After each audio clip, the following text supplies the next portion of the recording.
All right, you know, if we had our way, we would have our dogs come to work with us every single day. That is so true. I know that when my little doggies come along to work with me, they keep me grounded and they really keep me happy. They do, and it's so much fun. We've got like the petting zoo in our office occasionally. Anyway, the Wizard of Paws, Kristen Levine, is here to talk about bringing Fido to the office. And tell us, do a lot of people do this? Actually, you'd be surprised. 1 in 5 companies are now allowing it. Not necessarily every day, but from time to time. And, you know, it's a lot more fun to work with a dog than like a dog. Right. So I think people are really going to be excited about this day, Take Your Dog to Work Day. It's in its 13th year. And a group called Pet Sitters International started the day because they wanted to do 2 things. They wanted to celebrate canine companionship, but they also wanted to expose non-pet people or non-dog owners to the benefits and the joys of having a pet. So in the hopes that more pets get adopted. Very smart, actually. Yes, absolutely. I think when some people hear Bring Your Pet to Work Day, the first thing that comes to mind is chaos. That it's going to be nuts. True, true. And you know what? First of all, not every workplace is appropriate for pets. And not every pet is appropriate for a workplace. Exactly, Lindsay, exactly. So you have to use a little common sense, first of all. You know, and second of all, it's a good idea to set some guidelines and some rules for everybody to follow during that day.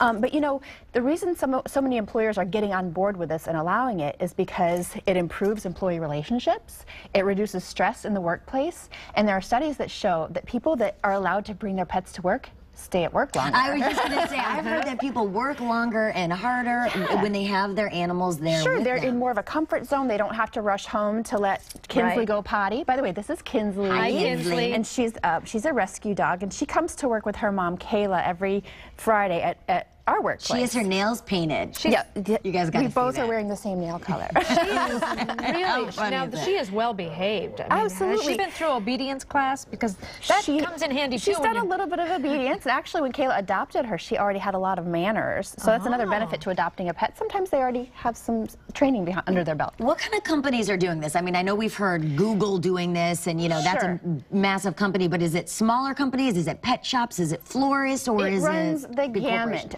Everything from, you know, Bissell is a 130-year-old company, and they're now making a line of pet cleanup products. They allow their employees to bring pets to work on certain days. And there are some of the pets they even polled their entire employees and found out that over 70% of them are pet owners, which is much higher than the national average. So huge companies are doing it. And then the little local florist, there's a florist in my sister's hometown of Parker, Colorado, that brings their 2 corgis to work every day, and they're official greeters. Oh, there they are. Look at that. The greeters at the door. Yeah.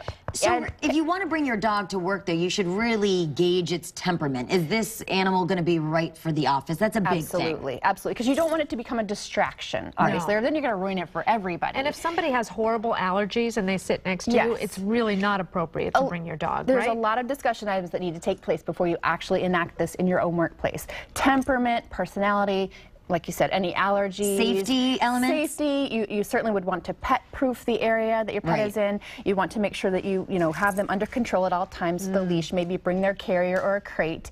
And it might not be an everyday thing for every company. It might just be on special occasions. And some companies even use it as a way to collect donations of pet food or toys that they then donate to shelters. That's a good idea. And if you work in a place that's not appropriate for pets, maybe have everybody bring a picture of their pet on Take Your Dog to Work Day, and then share a story about how much they enhance your life. Well, Kristen Levine, thank you so much. My pleasure. Kinsley, nice job. We'll be right back with more daytime. We're going to give her a promotion. Yes. You can stay. Yes, you can stay. Trapped in a